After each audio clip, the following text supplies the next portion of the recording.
service of Morgan State University, WEAA, Baltimore. 88.9 FM reminds you that the views expressed on WEAA programs are those of participants and not necessarily those of Morgan State University, the staff, management, or underwriters of Baltimore's home for cool jazz. WEAA 88.9 FM.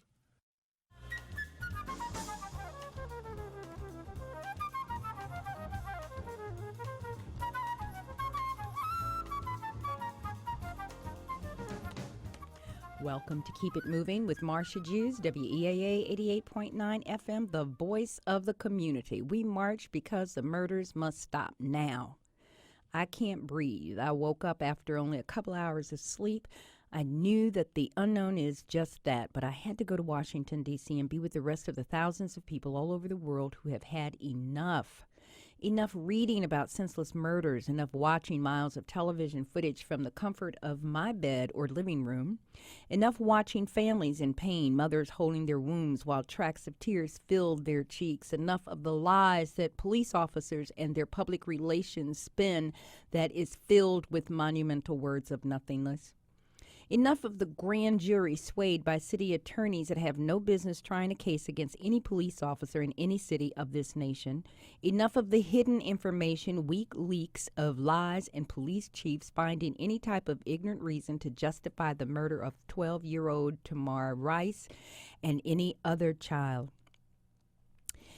Enough watching and reading news reports of so many more mothers and fathers, children being murdered and left for dead in the middle of the street. Enough watching how white mass murderers are managed and not shot nor killed, but taken to the nearest mental institution. I can't begin to count the number of emails, tweets, Facebook postings, and whatever else I've been going over and over for months. What is that it makes this country, what is it that makes this country allow this rogue behavior from people who were hired to protect and serve? Who are these people who believe they have the right to play commando terrorist on our streets? And who are these judges, lawyers, and grand juries that have been given the license to allow mass groups of murderers dressed in blue to continue to run rampant through our streets? And we allow it. I'm reminded that the Committee in the United Nations has set forth pressure internationally over the United States police brutality and expresses deep concern over the frequent and recurrent police shootings or fatal pursuits of unarmed black individuals. The committee expresses deep concern of other U.S. practices on torture and imprisonment, Guantanamo Bay, and the custody of migrants, including children in prison-like detention facilities. How is this even possible that the United States can roll out to fight terrorists around the world but can't handle our own business of terrorism right here on the streets of every city in this nation? These senseless murders are just now coming to light, even though we know these blatant behaviors have been hidden in the dark for far too long. It's fascinating how their leadership has openly made their mark in bringing their mission to the public. So blatant. We can begin with the Koch brothers. Since the election and then re-election of President Barack Obama, they spent millions of dollars to thwart his efforts by any means necessary. Because you remember, money talks. Every demon seed of these murders and professed racist ancestry has been resurrected and called forth. These wretched people are focused and filled with hate for black and brown people, which brings me to how is it possible that the majority of men and women in the penal system are black and brown? And how did Bill Clinton get a pass with three strikes, you're out? How did we as a people ignore the signs and stop voting, leave our neighborhoods and think that it couldn't happen to us? Yet look at the numbers of blacks in high-level corporate leadership, which has dropped dramatically. We couldn't afford to get comfortable, but we did. We checked out. We thought it didn't have anything to do with us, and now we know we were wrong. You're listening to Keep It Moving with Marsha Jews, WEAA 88.9 FM, the voice of the community. Come on back. We've got lots to talk about.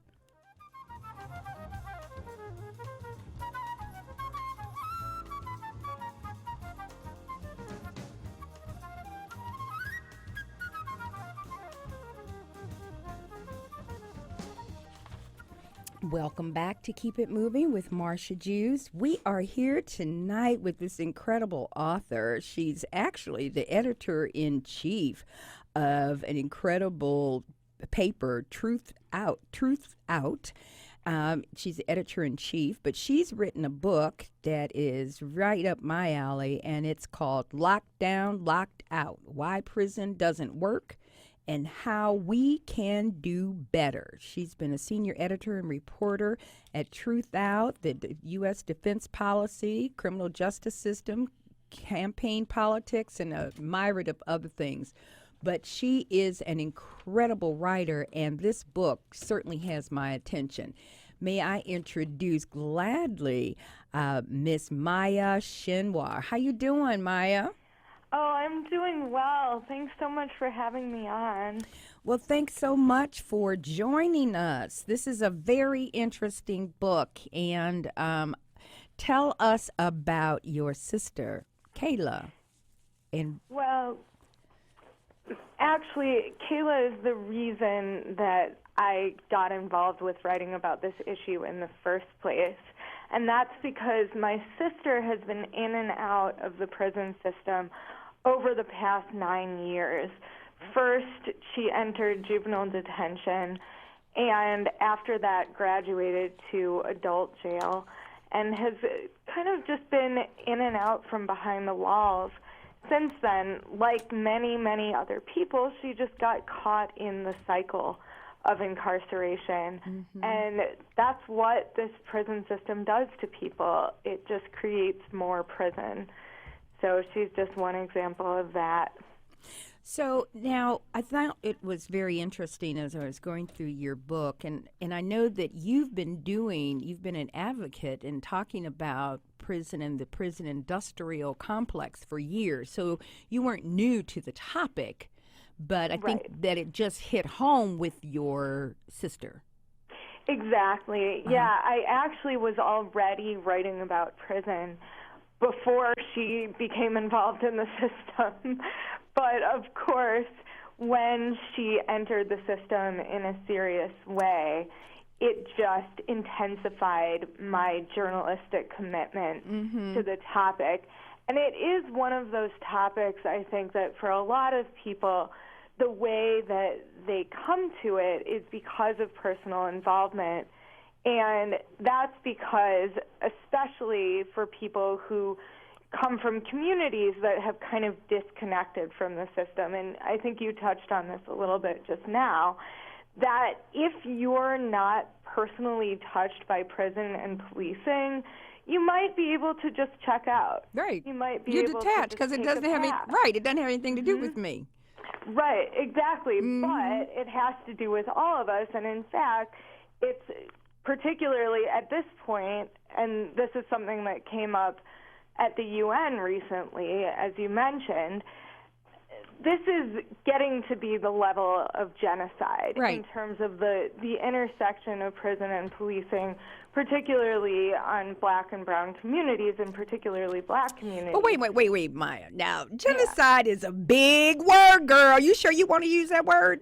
Well, it's not my word. It's the word of the Chicago We Charge Genocide group that went before the United Nations. That's deep. And and I think that the use of the word is particularly to catch people's attention, to say that this is perpetuating a huge human rights violation that's just ongoing, and particularly on a certain racial group. And so that's why they chose to use the word. And I think that it did catch the UN's attention because it took it to the level of an international crime, where people say, wait a second, this isn't just one isolated shooting. This is real world.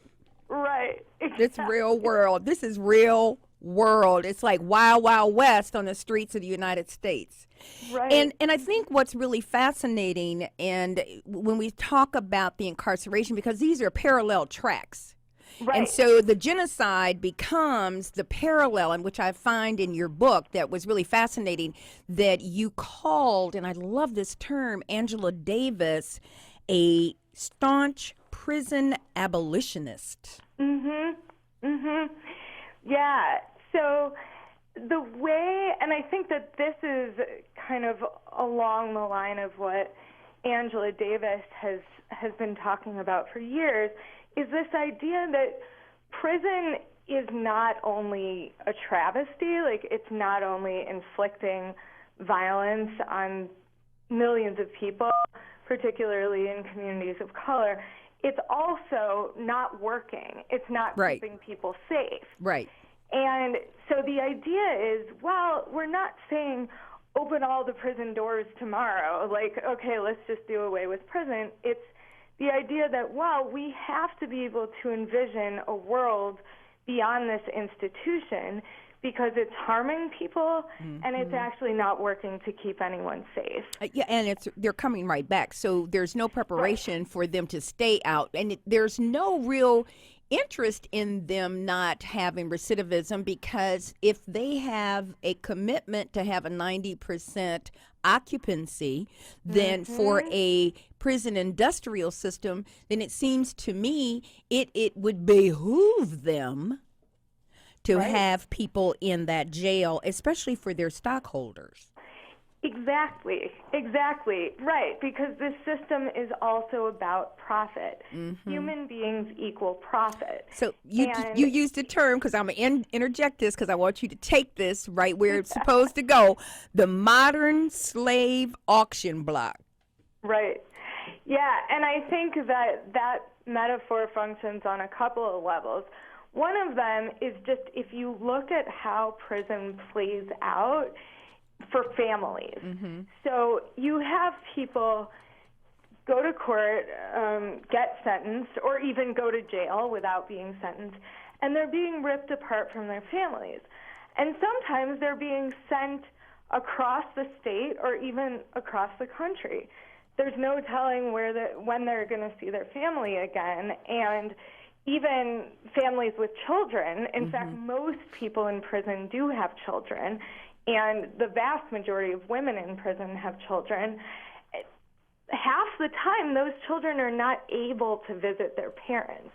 So in a very vivid, concrete way, this resembles the slave trade. And then I think the profit connection is really important to point to. The 13th Amendment, when slavery was abolished, there was an exception, and the exception was for people convicted of a crime. So directly after slavery, there became this option for incarcerating particularly black people and saying, look, this is a way that we can keep slavery going. And so that has happened, I think, in a few different ways. I mean, there's still prison labor. Right. You know, there are still prison farms in a number of states where prisoners are actually picking cotton. Like this isn't, you don't have to extend the metaphor that far. But then beyond that, as you pointed out, there are private prisons. There are private corporations functioning within public prisons even to provide food, to provide phone services, all for very exorbitant prices, and they are profiting off human bodies. And so, ergo, modern-day slavery that we need to really deal with, because if our children aren't being slaughtered on the street by our police, they're being imprisoned for forever. Now, you talk about Beware the Woman's Village. What is that? So I think that this is kind of a more insidious issue, which is that actually in a lot of places now, prison reform is becoming more popular. So it's becoming an issue that more conservatives are liking because it's about reducing budgets. Right now we're in this huge state budget crunch. And so it's, oh, well, you know, we can reduce prison populations, and easily that cuts budgets because when you incarcerate someone, it's $50,000, $60,000, $70,000, $80,000 per prisoner per year. So but we can't educate them. We can't educate them at $10,000 a year, though. Right, exactly. Or provide health care or early child care. So, yeah, but so there's this kind of conservative/liberal trend. The problem is that when you say prison reform, it means different things to different people. And for some, especially some on the conservative end of the spectrum, what it means is things like, okay, we'll reduce the prison population, but we'll increase policing. Right.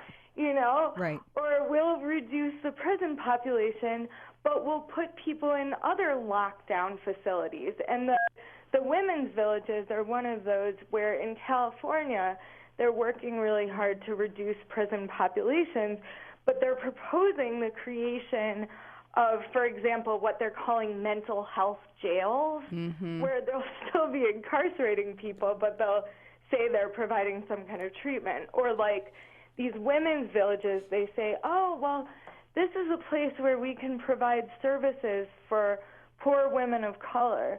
And it's like, well, can they get out? Right, and have that same service. That's a prison. That's exactly right. And they're brown and black women, which is the largest growing population. Listen, Maya, I need a whole show with you, and we are chock full, but we're going to have you back. This is Maya Chenoir, and she has written Locked Down, Locked Out, Why Prison Does Not Work and How We Can Do Better. How can we get the book, Maya? Well, the easiest place to do it is online, and you can find it on Amazon, Locked Down, Locked Out, or any other seller. Okay, ma'am. Thank you so much. We really appreciate you coming. It was a pleasure. Yes. You're listening to Keep It Moving with Marsha Jews. Our next guest is, we're totally changing lanes because our next guest is designer Ty Chun, and he's been in the fashion, music, and entertainment industry for over 20 years in his first production at the legendary Brooklyn South Oxford Tennis Club. And we go from one extreme to another here, Ty Chun. How are you? Hi, how are you?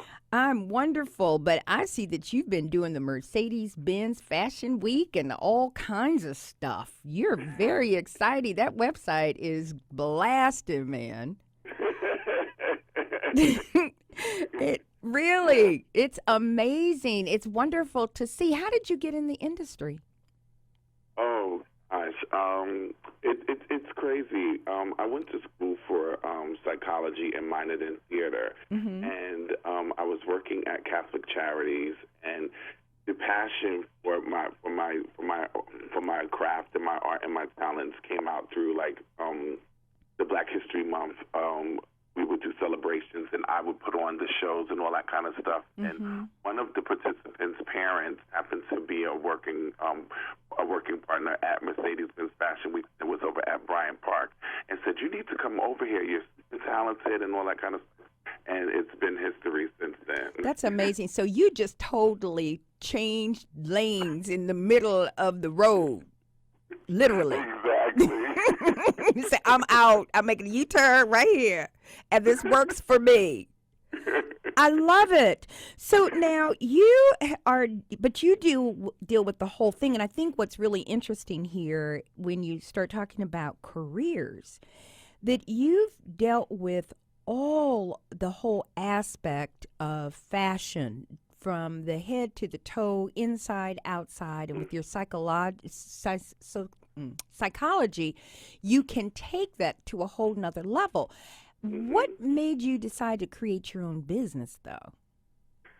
What happened was I was finding myself in rooms with no one who had any clue on how to give me advice as a young black man to be able to excel in that area.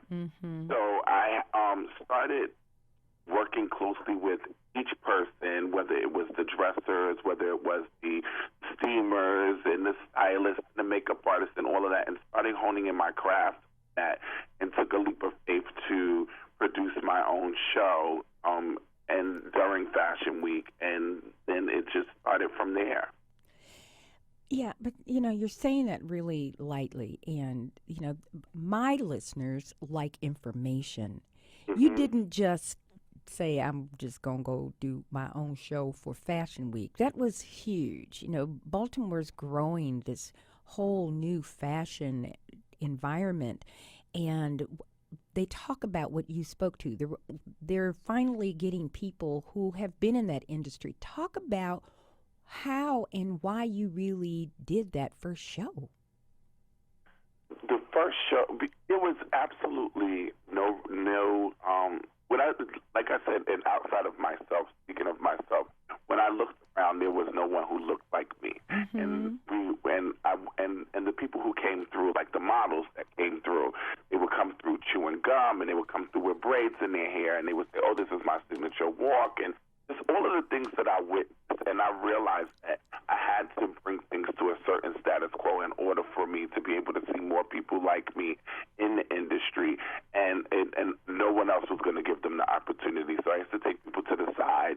I'd be like, "Look, I'll give you this little 5-minute prep and let you know this is what's going to happen. And if you don't set yourself up to be the best, you will be overlooked, because there's never a second chance to make a first impression."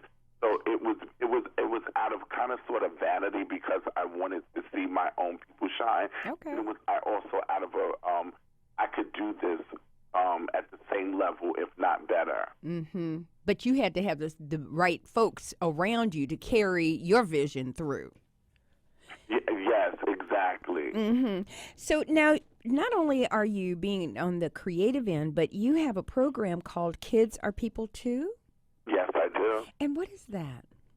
Okay, so when I was growing up, there was a TV show called Kids Are People Too, and I grew up where you were told kids are to be seen and not heard. So I know about that era.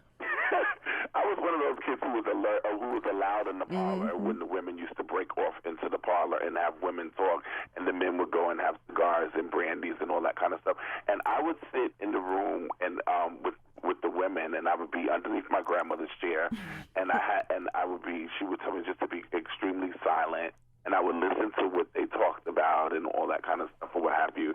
So when I got older, like 6 years old, and was able to hold the conversation, people used to say to me, "Oh, don't say this, don't say that," but I had a wealth of information, listening to these women, listening to what they were saying and their experiences and stuff like that, and putting it into my life at that time or what have you. And they would say stuff to me, and I'd be like, "Kids are people too." So as I got older, I started to notice the disconnect with the kids and the society before them, and started to notice even the disconnect with the kids themselves. You could sit in a room with 14 kids, and every single last one of them will pull out a game, a phone, or some kind of electronic advice. They'll even text each other in the same room. Right. And That's right. I didn't want that for our kids. So I started doing the show and bringing back the arts, but also bringing kids to the idea of philanthropy and of entrepreneurship and of respect your mama, respect your girl, respect your daddy, and all of these kinds of things, the same way that you will respect your icons in your family. Let's not walk around respecting each other. So it's a day for kids to be kids, showcase themselves, be philanthropists, and also learn about giving back to the community, because we raise money for different organizations. We've done stuff for Brooklyn Hospital, Hematology Department, Make-A-Wish Foundation, Children's Aid Society. I mean, and the list goes on and on and on. How old are these children? They're from 3 to 18 years old. I love it. So now, with this work with these children, how do you recruit them? Where do you find the children? Well, when I first started Kids Are People Too 9 years ago, this is our 9th season. When I first started it, it was friends of friends and family friends and all that. Now I get inboxed and emailed and phone calls and referrals from people all over the country whose kids want to be kid designers and whose kids want to do this and want to do that, and they don't know how to do it, and that's how it is now. Right. So now, are you creating it as a franchise? No, it actually originally when I started, I teed it upon the fact of it being a nonprofit and all of those kinds of things, and I just felt like there's so many nonprofits out there, and it's just sometimes you just need to get to the kids and without all of the red tape and all of the craziness. So what we do is we attach ourselves to a charity that year. The kids have a goal to work towards, and we do mentorship programs and scholarship programs and all that throughout the year whenever we're not doing our toy drives in December or our shows in May and stuff like that. And we work the kids, getting them to be able to be entrepreneurial and in their spirit and their craft and their art. That makes sense. And it takes a lot of the effort off of you, too, because you have other projects that you're working on. I think that, there are a lot of not-for-profits, and sometimes you just have to deal with having strategic partnerships. So where do you see yourself next? What's the next big thing for you? Well, I'm in the process of writing my story, which is a trilogy, and the first part of the story, the first part of the book is called I Played a Possum Very Well. And I named it that because throughout my life, I've always had to be one of those kids. Like I told you, I was able to sit in the parlor with my grandmother and them, so that didn't vet well with my peers. Mm-hmm. Right. I always had to dull my shine, so to speak, in order to get along and be in rooms with people, because I've had knowledge beyond my years all of my life, and I've always gravitated towards elder people and older people. So this is one of the three books, which is my autobiography, and 2 coffee table books that are coming out from my fashions, my years in the industry, and paying homage to a lot of the struggles in Black history. I recreated the March on Selma when we did the Trayvon Martin March here with the NAACP. I was invited, and I brought some models and makeup artists, so I recreated that march and a couple of things in history. And most recently, I wrote, created, and directed my own television show called Call Me. It's a scripted drama. Oh, that's interesting. Well, we don't have to worry about you dulling your shine anymore, because you are at all. So we're going to take the whole artistic span. And I think that's really beautiful, because this is truly Renaissance. And Tai Chun, you have an incredible dossier, and I just can't wait to meet you personally. But your future is brighter than anything I've seen in a long time, son. Thank you so much. All right. We'll catch up soon. How do we get in touch with you or find out more about you? Yes, my everything is Tai Chun. My Instagram is Tai Chun. My Facebook is Tai Chun. My website is Tai Chun. Or you can catch me at my company is M as in Mary, B as in Virtue, C as in Car. That's MVCManagementProductions.com. I named that company after my sister, Monique Vanessa Chun. She died from a cerebral brain aneurysm when I was young, and she was my twin and my love in my life. So my company lives on through her. Oh, God bless you. Tai Chun, TAICHUNN.com. Thank you so much. You're listening to Keep It Moving with Marsha Jews, WEAA 88.9 FM, the voice of the community.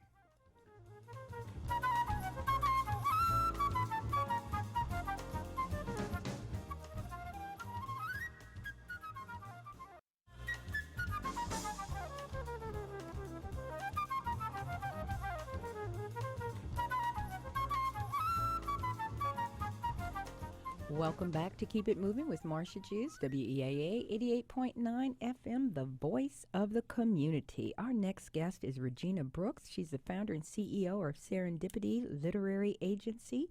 She's represented and established a diverse base of award-winning clients in adult and young adult fiction, nonfiction, and children's literature, including 3-time National Book Award finalist. And she also has Serendipity.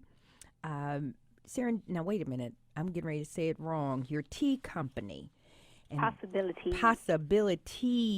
Yes. And I love it. Those are 2 total extremes, Regina Brooks. Well, actually, they're not. They're. I'll tell you. I'll tell you how the 2 things are tied together. Great. So, do you want me to just get started? I want you to keep it moving. All right. Well, first of all, I love the name of your show, Keep It Moving. It's one of my mantras. Mine too. Because there are so many things that will slow you down. Girl. Whether it's things, people, all kinds of things that will just keep you really stagnant. Well, you're stuck. Yes, stuck. And I love the idea of keep it moving. And I continually tell my staff, okay, that didn't work. Let's keep it moving. Let's keep it moving. That's right. Sometimes you have to just put the feet on the floor, girl, and just walk out the door. You don't have to be dressed, nothing. Just walk out the door. That's right. That's right. And one of the things that's beautiful about this idea of keeping it moving is it kind of ties into the name of my company, which is Serendipity Literary Agency. And the reason I named my company Serendipity was, if you think about the name, it means the act of finding valuable things that you haven't really been looking for. And if you can't do that if you're stuck, right? If you're stagnant, if you get caught up in inertia. Well, the idea of the company started, in fact, in January is going to be my 15-year anniversary. Oh, congratulations. Yeah, very excited about that. You know, it's so funny because I wasn't even thinking about it until I started getting LinkedIn congratulations. Like, congratulations? What are people congratulating me for? 15 years. You know, when you get, when you've been working, you don't even think about it. You have your head down. That's right. I was just seeing, if that was a visual for me, you just keeping it moving. I'm not looking at the time, what the calendar says. Excuse me. And let me just say this, ladies and gentlemen, she had to keep her head down because her authors have appeared on USA Today, New York Times bestseller, Oprah's List, ABC, CBS, NBC, CNN, BET, TV One. So yeah, you've been working, girl. Yes. I'm gonna give you a call here. I got something I'm gonna talk to you about later. Always, I love it. And you know what's so funny about that? Whenever I tell people I'm a literary agent, let me define that first. Please. Because, you know, a lot of people listening might not know exactly what that is. So a literary agent is a person who is basically a manager for writers. Yep. We are the people who help all those folks who get big deals. We're the people who make that happen. We negotiate the contract. We shop your project to publishers. We identify who would be the ideal publisher for your book.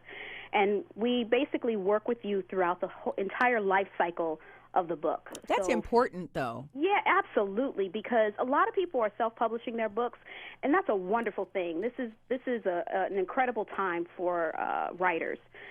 But a lot of people go into the idea of publishing their book without really knowing all the inner workings of what it takes, not only just to write the book, but to get the book out into the world and to get discovered by the book. I mean, it's a lot of people out there who have books, but whether or not they're actually selling is a whole nother thing.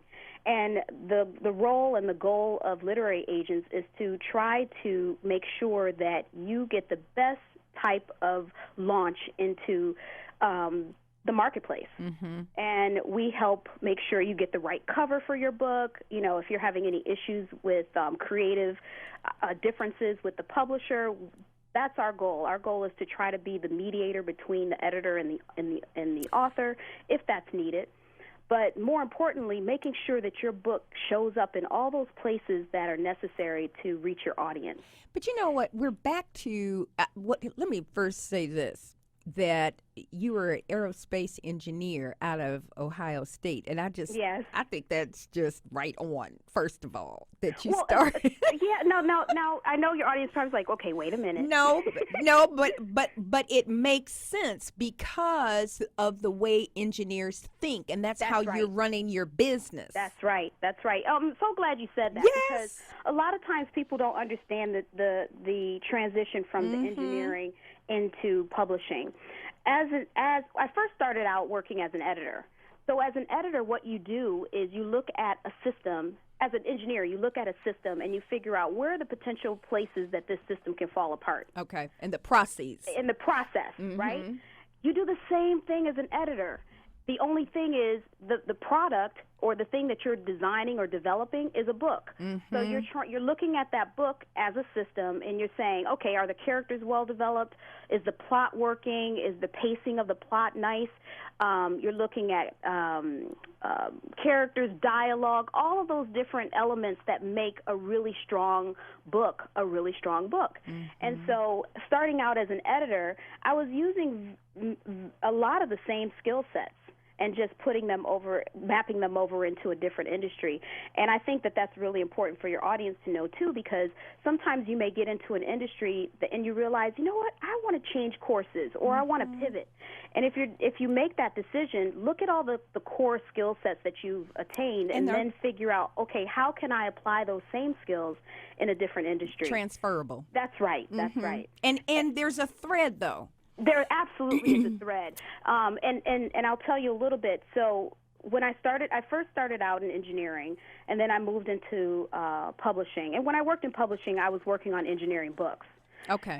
And so it made sense. You know, I was helping to write them. I was working with a lot of engineers and helping them to encourage them to write books.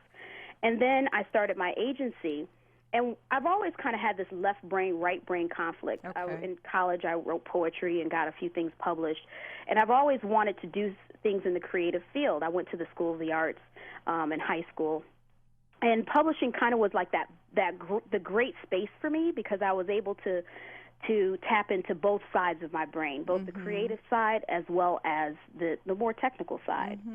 And the reason I named my company Serendipity was I wasn't looking to go into publishing. I was trying to be an astronaut.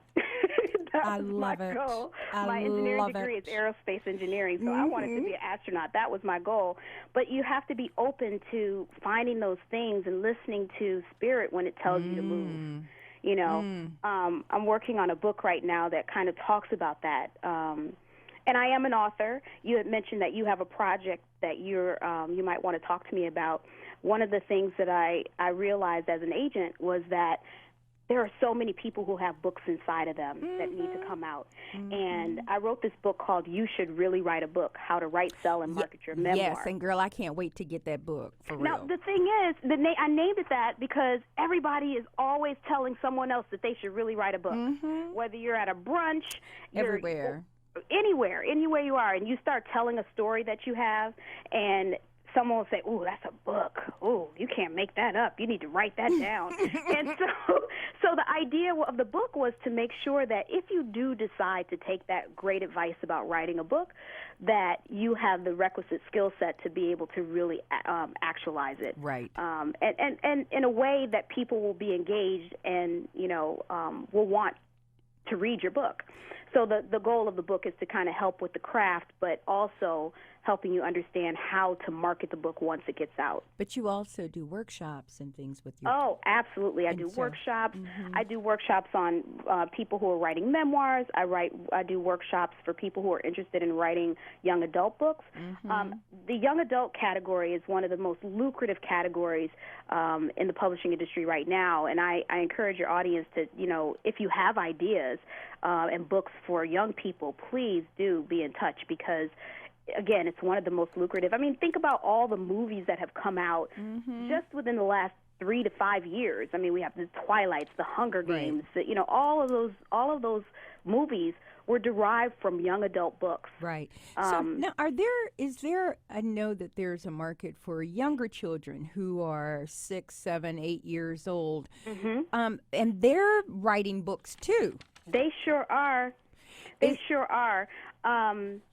There are people who are writing books for them, and then there are a lot of literary organizations that encourage young people to start writing early and to start really thinking about, okay, what story do you want to tell? Right. I actually have a foundation called YB Literary Foundation. See, I was trying to lead up to it. Oh. I have a 6-year-old grandson, girl. He's writing his own book. So right. I wanted, that was coming up. So you just fell right into place. YB Literary Foundation. Yes, you did. Go ahead. All right. Well, I'll tell you about YB. YB Literary Foundation was started in 2004, I believe. And it was born out of the idea that there are a lot of young people don't have access to books. They don't have access to authors. They don't have access to, even though there's libraries in their neighborhoods, they might not get an opportunity to go to those libraries. Yep. And so the organization was designed to help the younger people, but also that middle like teenager, because we realized that a lot of teenagers were not reading books that weren't assigned to them in school. Right. And it was really bad with young men. if we talk to them, we would say, tell me about a book that you read not in the last month, but in the last year. Wow. And they would say, you know what, I don't read anything that I'm not assigned at school to read. What is that about? Well, I think there's so many things distracting young people that they're more interested in, games, comics, and one of the things that I think publishers have started to do is really pay attention to what young people are telling them that they want to read. Okay. And as a result of that, I think reading has definitely skyrocketed in terms of the number of people who are reading, young people who are reading. But YB Literary Foundation, we're doing some really exciting things. As I mentioned, I'm an aerospace. My degree is in aerospace engineering, and as a result of that, I'm also very much interested in the aviation industry. Mm-hmm. And I have a flying club called Brooklyn Aviation, and twice a year we take young people up in the plane with a lot of pilots, and we have young people write about their experiences, and they can go up and from ages 8 to 17. That's remarkable. Where do the planes come from? Yeah, we do some really incredibly different things. What's that? Where do you get the planes from? Well, we actually, our aviation organization, we have one plane, and then we're part of a larger organization, and we get pilots to volunteer. I love it. They love it. That's amazing. It's one of the most exciting programs that I do in that I call it Pony Rides in the Sky, because, a lot of the young people have never even been in a commercial airplane, right, let alone one of these small Pipers or Cessnas. Where were you born, Regina? I was born in Rochester, New York. Okay. So what happened in your life for you to think this big? Oh, that's a really good question. Mm-hmm. You know what? I think for me, one of the reasons why I love science and I also love publishing is because I've always had a very curious mind. Mm-hmm. And I can remember my mom saying to me all the time that I would tell her, oh, I'm bored, I need something to do. And she would tell me to go create something, go figure out something for yourself to do. And I was always very creative, and I took the advice. And so I don't think my mind, even though I'm centered in one business, I'm always open to new ideas. Okay. And I think I've just kind of always been that way. Mm-hmm. Yeah.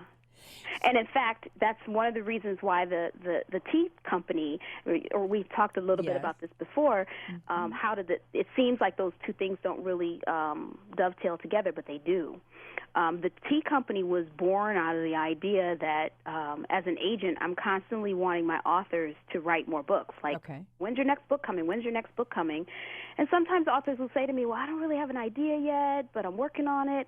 And so I was trying to think of what could I do to get my authors to become more creative and faster, When's your next book, So I came up with this idea of doing a tea line, and the tea line is called Possibilities, and there's 3 blends in the line. There's creativity, clarity, and productivity, and they follow the creative process.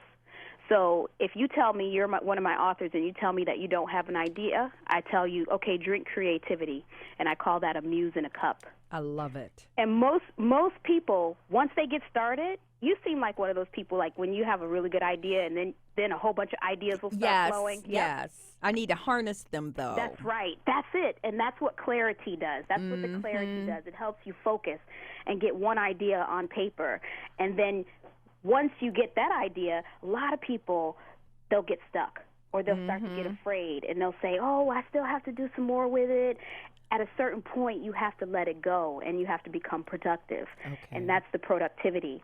And that's the idea of getting your idea and your book to become magnetic and getting energized yourself to go out and really sell the concept or the book to the world. So now these are organic teas. They are organic teas. How did you come up with the brew itself, or whatever the mixture for the tea? Well, I've always been a person who has been into teas myself, and also a friend of mine is an herbalist, and she and I came up with the blends ourselves. Okay. Yeah. That's amazing. Yeah, it was a lot of fun, too. So these are 3, I know they're supposed to be intertwining, but these are 3 different businesses, girl. Yeah. Yes, they are. Yeah, they are. Yeah, they are. Mm-hmm. But they're wonderful. Regina Brooks, you are delightful, and we will be talking soon. Please let our audience know how they can get in touch with you or find out more, buy your teas, buy your book, all that. Okay, so in order to find, if you're interested in writing a book yourself, I encourage you to go to serendipitylit.com. That's serendipitylit.com. And if you're interested in finding out and learning more about the teas and possibly buying some for the holidays for your friends who are creative. Oh, yeah, I forgot about that. Yeah, it's a great holiday gift, and I'm doing some wonderful baskets or boxes for them now.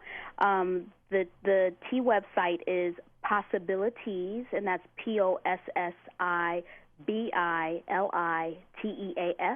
and it's .co, not .com, but .co. And the Twitter handle for that is T for Creatives. I encourage you to please come and follow us because we do a lot of giveaways and contests. And if you want to buy the books, the two books that I encourage you to look into are You Should Really Write a Book, How to Write, Sell, and Market Your Memoir. Those, and also Writing Great Books for Young Adults, which is now in its second edition. I love it. Yeah, and both of those books can be purchased anywhere books are sold. Outstanding. Regina Brooks, thank you so very much. We enjoyed you. I appreciate being able to talk to you and to your audience. Thank you. All right, ma'am.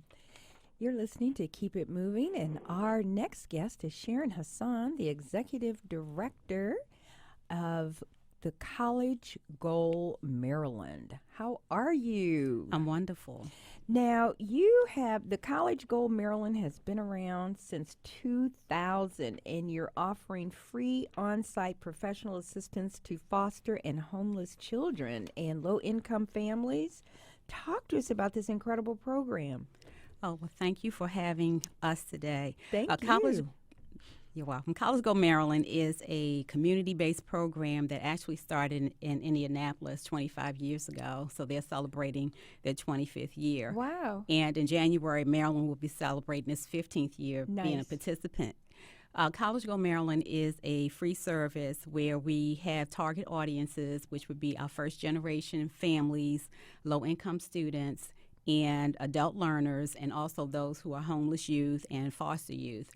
And we pick those targeted populations because typically they see barriers to receiving money to go to school. Okay. And those particular groups tend to be eligible the most, but they apply the least. So we go after them. How do you find them? We have various sites across the state, and we work with partners. So we have various libraries that partner with us. Okay. We partner with several of the YMCAs in the state of Maryland, various other community-based programs, the Department of Labor and Licensing.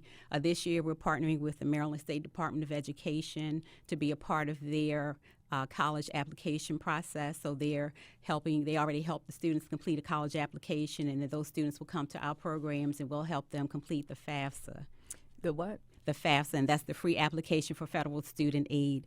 And that's the one form that everyone needs to complete to apply for any financial aid anywhere in the country.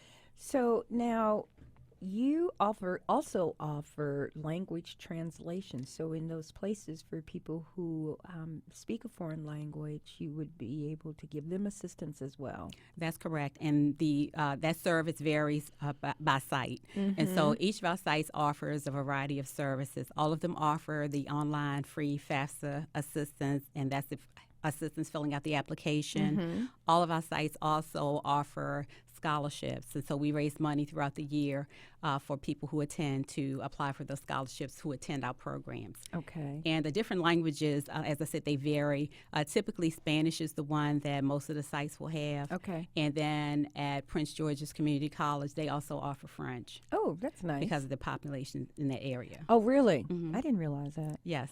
And some of our sites will also have free tax preparation. So you want to go on our website and find out what location is nearest to to you, and you don't have to really go to the location in your area. What we found is that some people, especially we also have some churches who are partners with us where we have locations, and some people who go to the church don't want to go to their church. They have their application completed so they can go to another site. So it doesn't really matter where you go. Okay. Right. So now here's a question for you. This fall, you said 6 of your recipients enrolled in MSU? Yes. That's and that interesting. It was interesting. And actually, a couple of them actually attended sites outside of the Baltimore area.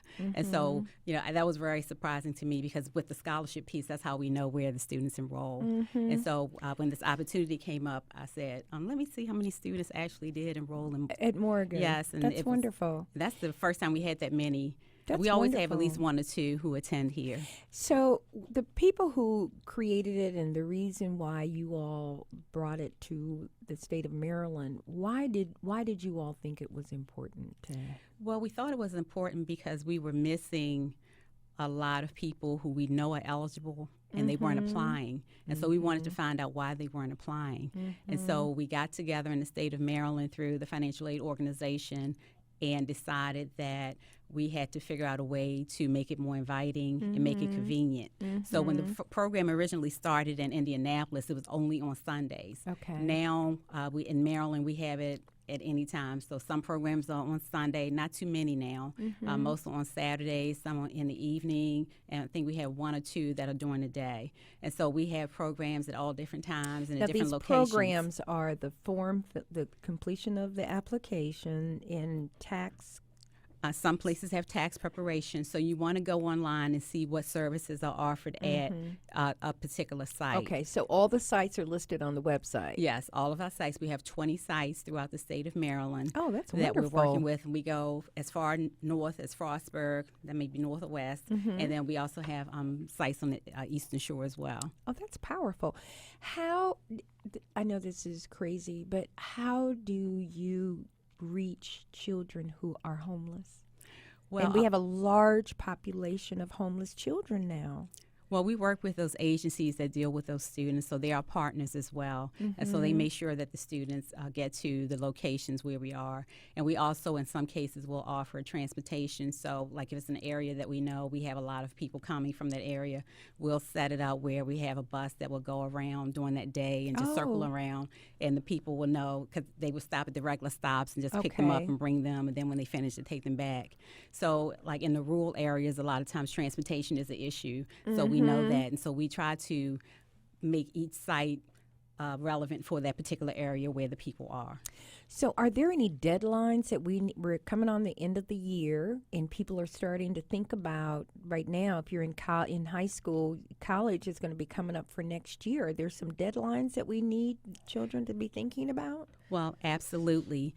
And one of those deadlines is well, it's not a deadline, it's a starting point because the free application for federal student aid for the next year for those who will be starting school or who want to go to school that following September in 2015, the application will be available in January. Oh, so that's in a minute. That's in a minute. And so all of our programs, we only run our programs between January and March 1 because March 1 is the state of Maryland's deadline for their scholarship programs. Okay. And so we want to make sure that all of our students complete everything in time to meet at least the state deadline.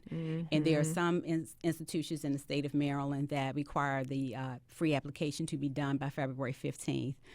So we want to make sure we have programs that also start in January. So we have enough programs across the state of Maryland that will accommodate any date where a person has a deadline.